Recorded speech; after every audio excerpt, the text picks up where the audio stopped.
I'm glad you're here. I have got something super interesting to share with you all today around this whole thing of advice. Timeless advice for troubled times. Number one, timeless, right? So this is going to help. Doesn't matter what stage of life you're in. It doesn't matter what you are experienced before. This is timeless. It's going to be from the oldies to the young'uns. So listen up. And advice, life hacks, right? We all love a good life hack. I love those, on Instagram, the life hacks. I'm like, I never knew I could do that to open an egg. Wow, my life has completely changed. And troubled times, whether you know it or not, you're living in it. You're amongst it. We are in troubled times. And so, advice is a really funny thing, isn't it? Now, I'm going to be completely honest with you here today. I'm the sort of person that doesn't really love unsolicited advice. I'm happy to go and ask people about advice. I have my select people that I trust and I admire, and I'm like, I'm going to ask them some advice. But if someone comes to me and maybe wants to give me some advice, not always the biggest fan. I don't know if you're in the same position as me, but then there's some people, they just absolutely love it. They're just like, oh, I got to go and ask that person about that. Oh, I can't wait to ask. They'll even be happy to ask a complete stranger. That's not me, but maybe that is you, and that's totally fine. And did you know back in the day, there was this thing called an advice column. Now, it still probably happens today, but publications aren't really around a lot nowadays, right? These print publications, but advice columns. I did a little bit of research, and the first advice column actually was in 1690. And there was this publication, and it was called the Athenian Mercury. And a first-time writer, long-time reader, penned in a question into the Athenian Mercury, asking a question to this one woman who worked there, and she responded back, and people loved what she had to say. So then everyone started writing into this one lady, and she became an instant expert on everything. The very first advice column. Nowadays, we get to live in the world of the digital world. Advice columns don't necessarily come up a lot, but we have the opportunity to ask anyone about anything at any time just by simply typing it into different types of apps. If you have ChatGPT, which they talk about all the time, I'm not going to lie to you, I actually have never used ChatGPT in my life.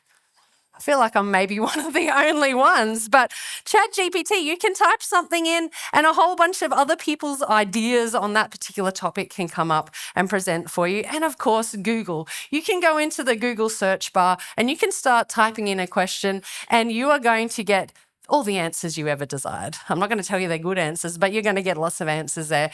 But one of the funniest things, I don't know if you've seen this, when you go into Google and you start typing into the search bar, it'll predict for you what it thinks maybe you're going to be looking for just based on what everyone else has written around that same thing. So I wanted to share a couple with you today because I find these quite hilarious. All right, here's some that I did. Why does my wife yell at me, hit me, hate me, fart so much, sleep so much, resent me, answer a question with a question, always disagree with me, blame me for everything? There's a lot of angst in there, fellas, okay? Why? All right, let's have a look at another. Why does my friend smell like fish? Please, why do they smell like? Why do they copy everything I do? I love this one because at the bottom it says, why does my friend annoy me? Why does my friend copy me? Why does my friend keep copying me? Everyone has friends that copy them, apparently. They're writing in, I need some answers. Everyone's got the same problem. I'm so pleased. How about this one? This is one, I didn't actually pop this in, but this came up on one of the biggest searches. Why don't, they literally just put D. Why don't dogs have belly buttons? Good question. I've always thought about that. Why don't dogs get colds? Why don't dogs get sick? Why don't dogs live longer? Why don't ducks freeze, people? Why don't ducks freeze? Why don't diodes obey Ohm's law? Now, that was quite high up there and compared to the others. And the last one we've all been losing sleep over. Why don't ducks' quacks echo? Why? Right? It's funny, isn't it? But one thing that we can see, it doesn't matter, like you can look at this stuff, human beings are interested in making a right choice about something and they're interested to go out and seek advice. They care. And the reason why so many of us care about making the right decisions is because we have our life's playlists of the highs and the lows. I remember my highs and lows. The playlist is there because we have all reaped the benefits of good decisions, but we've also had the consequences of bad ones. And so through this whole series, we're coming to offer advice, not rules. Like, you can actually take or leave what I say to you here today. That is your choice. But we are hoping that we can bring advice nonetheless that will hopefully save you from maybe some of those uncomfortable consequences. Maybe it's going to stop some of these bad consequences that are hitting your playlist as you head into the future. And this advice, we want to present this not from a point of like, this isn't just coming from my own brain today, from wisdom. Advice based on wisdom, and the wisdom in knowing that life is connected. The things that happen and the decisions that happen in my life, the actions that I choose to make, there are consequences for that, and it's connected to the rest of my life, whether that's positive or negative. Now, Newton's third law was every action has an equal or opposite reaction. Now, that was in relation to forces, but you can understand the correlation there. There are consequences for the things we do. My actions and my choices do influence my future. And so today, with looking at this particular advice, we're going to tone into one that I think is perfect for Mother's Day: learning to listen. And as a mum, for all my mums out there, I think some of the highest parts of my vocabulary kind of lay sometimes in the, is anyone listening to me? Did anyone just listen to what, is there words coming out of my mouth? Am I speaking another language right now? Did you listen to, and my eyes slightly twitching in the corner? Maybe all the mums can relate, maybe some of the dads can relate as well, okay? And some of you right now are sitting there going, just enough for us. Oh, listening, this is fantastic because I'm an excellent listener. So today is going to be a sweet, sweet ride for me. And I'm just here to say, perhaps today it might be a little bit more challenging than you might expect, because it was for me as I was preparing and dwelling on all of this throughout the week, because listening is actually easy when it's what we want to hear. Listening is easy when we want to hear what we're hearing. It's really easy to think about my final goal and go, that's what I want to get to. I'm going to make sure I ask people that are going to help me get to that place, and I will listen to those people. It's easy. This is why you don't generally hear these sorts of things being said in conversations. Oh, we just stop eating the healthy food, all right. Just binge on the junk food. Everybody knows that's what you do. Oh, look, yes, you have 30 pairs of shoes in the cupboard, but you need to just hurry up and go buy that other pair. You need 31 pairs of shoes. Yes, those are extreme red flags, probably the reddest flags I've ever seen, but you really should call that person back. You really should. They're the sorts of things you don't hear people say to you because they're not the things that you want to hear. And so we get to listen to the things that make us feel good about our predetermined choices, and that is easy. We gravitate towards the people that are going to tell us what we want to hear. And a lot of the time we actually avoid the ones that we don't want to hear from. We know what they're going to say, so we're like, yeah, I'm going to go over this direction. There's a few smiles on the faces, so I know this is hitting hard today, which is great. Listening is easy when it's what we want to hear, but listening is hard when it isn't what we want to hear. And I'm going to put my hand up for this one myself. Listening is hard when it's not something that I want to hear. And so today, we want to challenge this whole area about why is it hard to listen to stuff that I don't want to have to hear? Why is that difficult? And we're going to have a look at the fact that we need to start to challenge ourselves. We need to look to stop, to look, and to listen. Or if you are an early childhood teacher, stop, look, and listen. That's how you would know it. Well, my teaching friends are like, yes, I've used that one before. We need to stop heading just in the direction of what we want. We need to look at what maybe is lying down underneath the surface. And then we need to listen to maybe what we don't want to hear. That is learning to listen with maturity. So you can listen, but learning to listen with maturity, you'll be glad you did. And it's not easy. Like, we're all armchair experts, right? We're happy to sit back. We can observe other people doing different things. And like, I've got my opinions. I keep them to myself. Sometimes some people share their opinions with other people behind those other people's backs, right? We sit back and we think, you know what? This is so obvious. How do they not see this? I've got all the answers for this person. They're just going along. They don't even recognize it. How do they not see this? And it reminds me of a show that I used to love. It was called How I Met Your Mother. And throughout the whole entire series, from the very first years it started to the end, there was this recurring joke where they had interventions. And every friend would have something that they did over the course of the years that everybody else could see was super irritating and annoying. And so they'd have an intervention. One of them was one particular girl, she just loved eating lots of cheese all the time. And they're like, okay, we need to have an intervention for that. Another one was speaking in a British accent all the time. Intervention, we need an intervention. Another one was pyrotechnic magic, but they kept making everything burn down. We need an intervention because it's easy to look from the outside and say there's an issue, but it's difficult when the issue is something we don't want to hear. And the reality is when we're on the other side of that, if I was on the other side of an intervention, please don't. Just putting that out there to my friends. This is what happens. Refusing to listen to what we don't want to hear, even though we need to hear it. It becomes a gateway decision. A gateway decision is like a sliding doors moment, okay?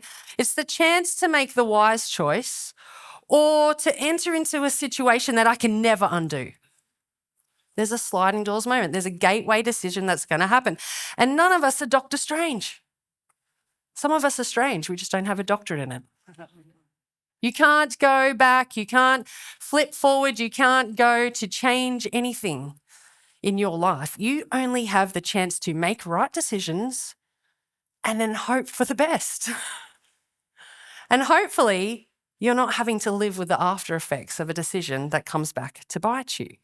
Those gateway decisions can happen. So when we meet with people in our world and they're trying to speak into our lives, into a certain situation, and it's not something that we want to hear, this is what generally happens. A wall comes up and we start to feel funny on the inside because a tension starts to come. And you need to start to learn to pay attention to the tension. It's there for a reason.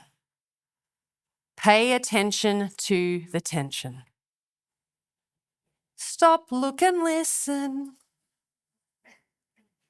You need to pause. We need to start asking ourselves some of these questions. What's actually going on? When I feel that tension, what is actually going on? What is this reaction really about? When I'm hearing someone tell me something, what is this reaction really about? Why am I pushing back so hard, really? And what's going on inside of me? Because a lot of the time when someone's trying to give you advice, it's more about what's going on in here than what's going on out there. Stop, look, and listen. Now, historically, there was a man, his name was David. Some of you might know him. Killed a big giant. Okay, David. He was a king. And in his royal lineage, as is the same now, whenever a king dies, the son then gets to take over the kingship. So in this particular case, we're going to have a look back in. When King David died, his son Solomon became the new king. And at this stage, when Solomon became king and David died, Solomon was 20 years old. A mere 20 years old. Now, I love our 20-year-olds in here, 100%. Spend a lot of time with them, actually. But can you imagine, I'm putting myself back into 20, being thrust into being a king or a queen at that particular age? No thanks. The knowledge needed to run all the things. Like at 20, I think I was like just trying to figure out how to get to university without a car. I have to catch a bus. Public transport. Right. So he's the king at 20 years of age. And a biographer wrote about him. And he recorded that Solomon had this particular prayer. And this is a prayer that this young 20-year-old cried out when he knew he was going to become the king. And we can read it in 1 Kings, where it was recorded, 1 Kings chapter 3. And it said, this is Solomon, "Now, Lord my God, you have made me your servant king in place of my father David. But I'm a little child and I do not know how to carry out my duties. I'm just a baby. I'm just a baby." He was speaking from a place of humility. He's like, yep, now I'm the king. And humbly, I know I don't have what it takes to do this. And so this is a great position to come into leadership, to be honest, to recognize I don't have what it takes on my own to do this.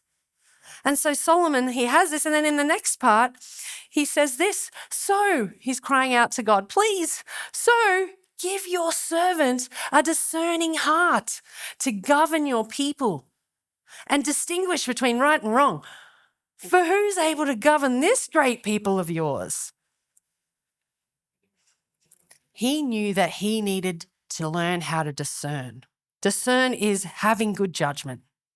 And he also needed to learn how to distinguish between what was right and wrong in those circumstances.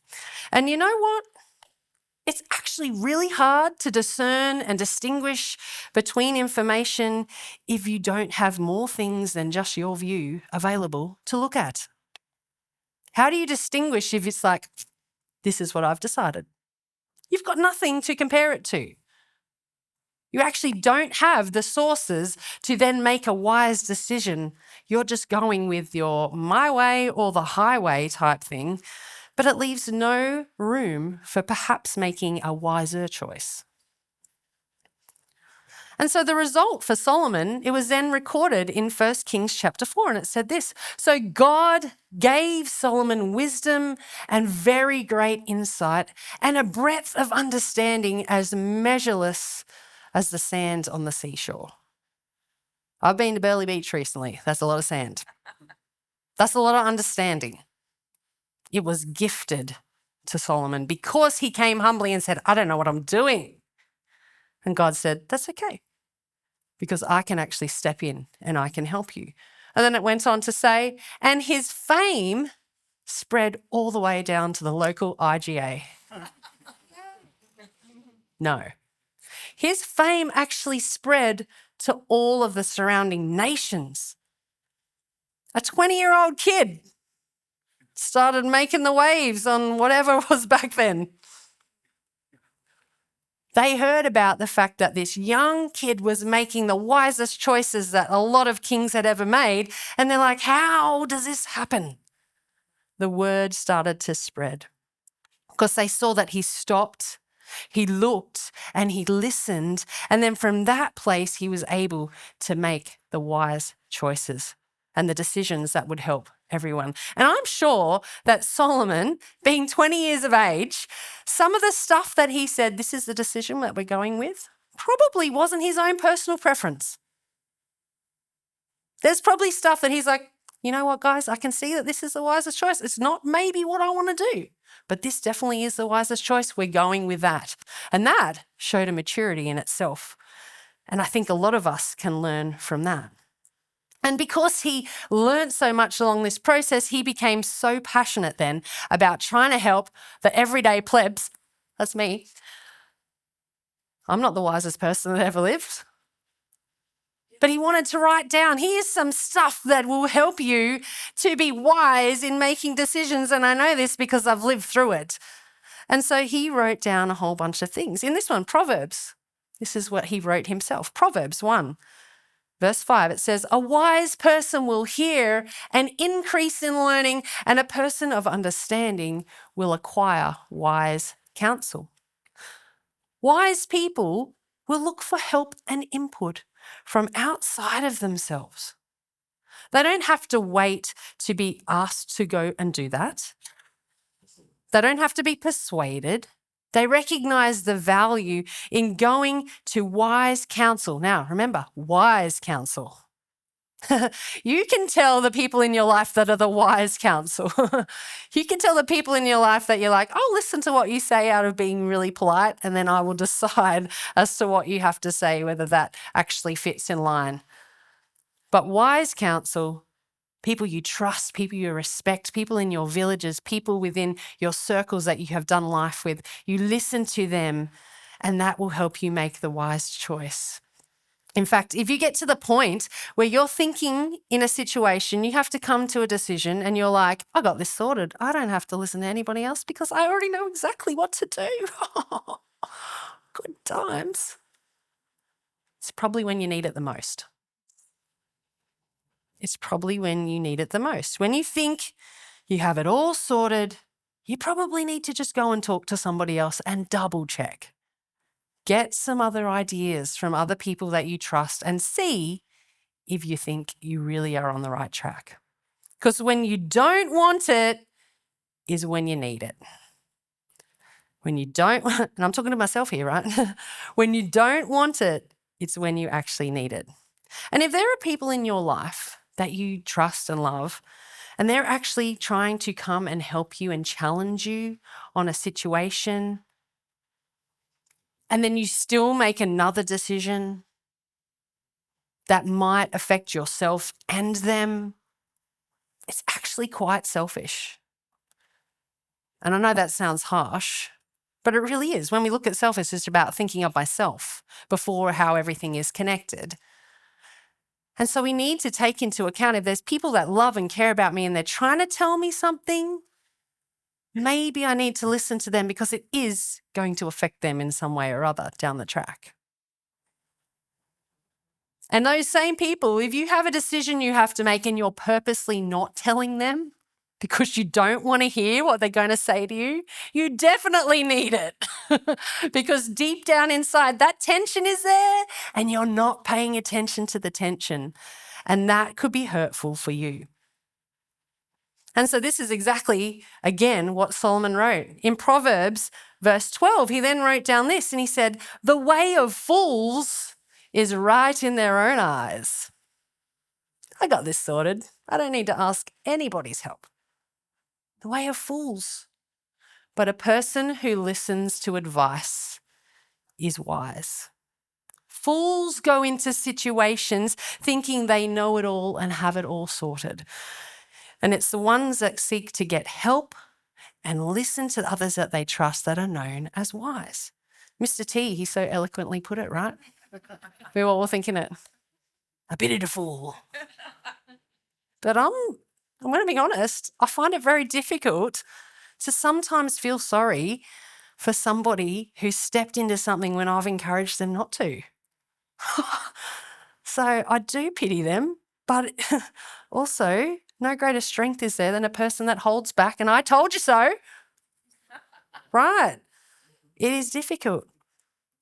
And I know many of you today might be in the midst of decisions for your own life, whether it be small decisions. What am I having for lunch today? To huge life decisions. But for the number of people that are in this room, that are online, that are participating in wanting to find out more, there are so many of you that will be in this stage of, there are decisions at the moment that you are needing to make. It might be in relation to relationships. It could be in relation to business. It could be in relation to subjects at school. It could be in relation to families. It could be in relation to finances or your frustrations, your dreams of the future that just you're not getting there. And you have to make decisions like how do I get to those places where I'm feeling that I'm meant to go? Because we are all just sitting on the edge of the seat of our next adventure, of our next big thing. Every person is just always on the seat to the next thing. And if you're not, you've gotten too comfortable. You need to pick your butt up a little bit and have a look, right? Don't be content at staying the same.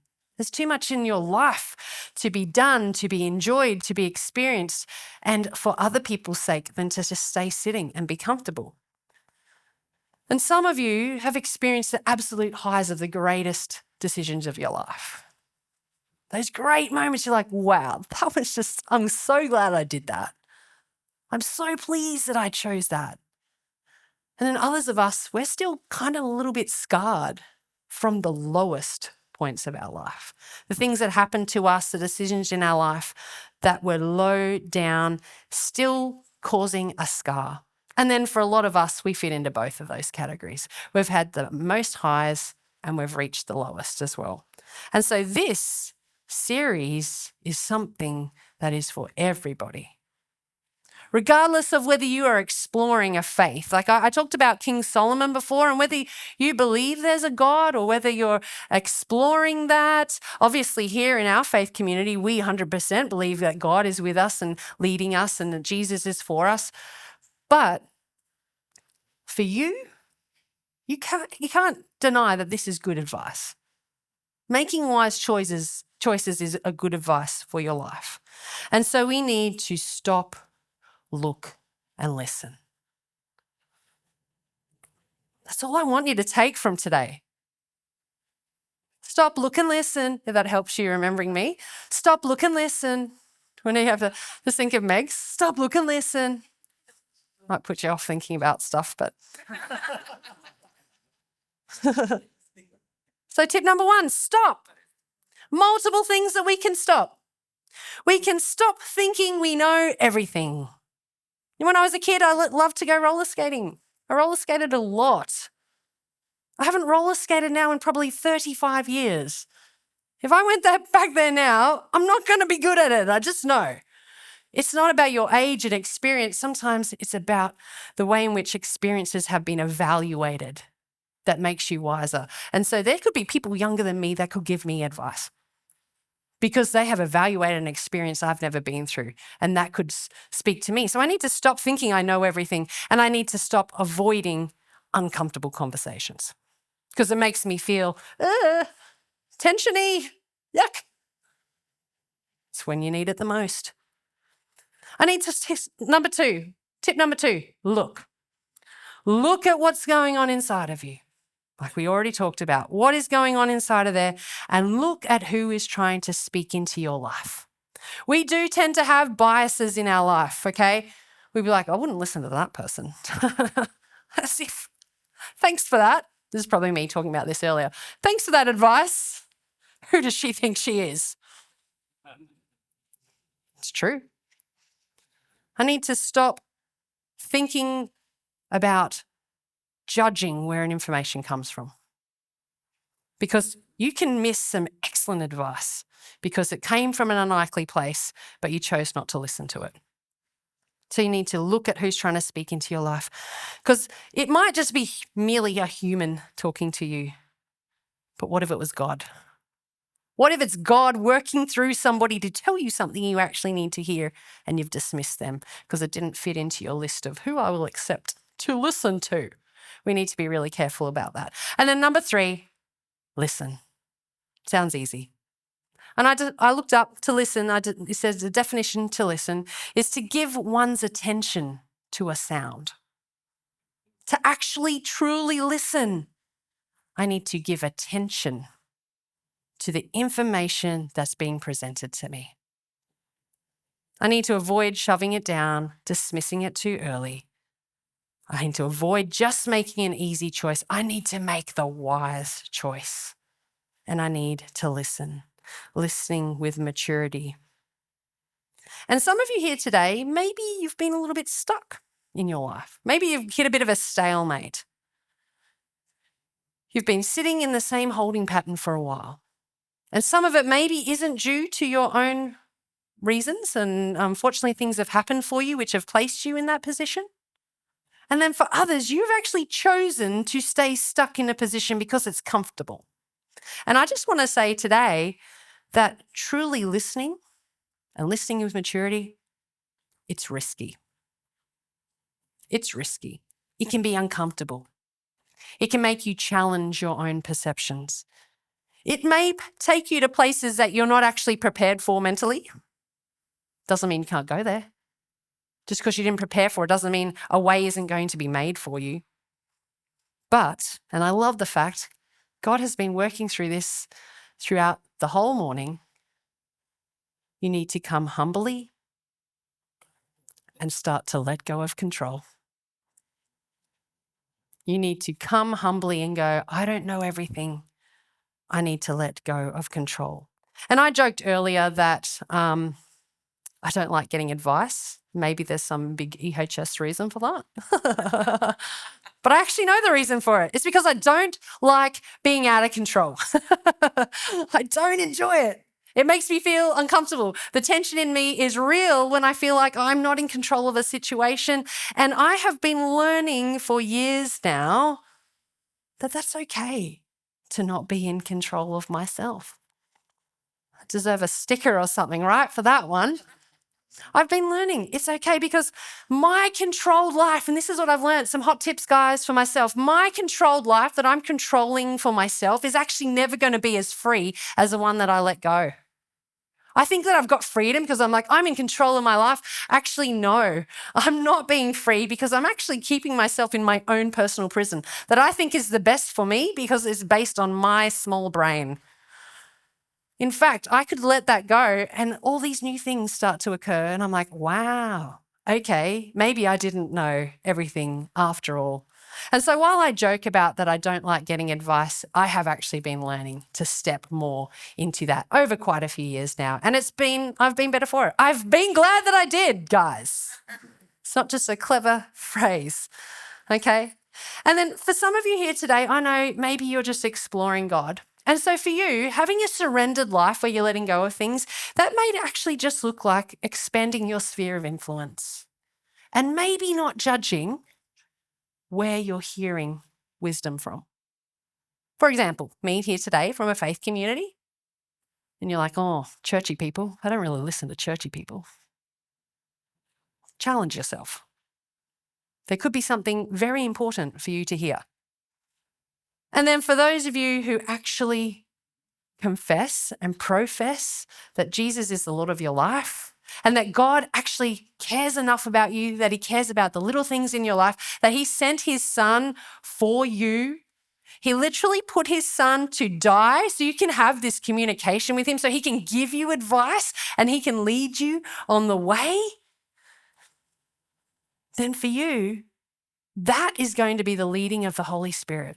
That is where you are going to start to have that space to surrender and see what comes next. And if you're currently not in that space, well, are you truly maturely listening to him? Are you reading his word? It's a hard one, isn't it? Are you reading his word? Are you being challenged by what it says to you when you start to apply it? And if not, why are you avoiding it? And I can say this because I've done this. Sometimes I avoid reading the scriptures because I know I'm not going to like what I read. Anybody else in the room? Or is it just I'm the unholy one on the stage? All good. Hey, thank you. Right. Are you giving yourself some quiet space from the noise of the world to actually hear what God wants to say? These are the things that I want to challenge you in as you listen.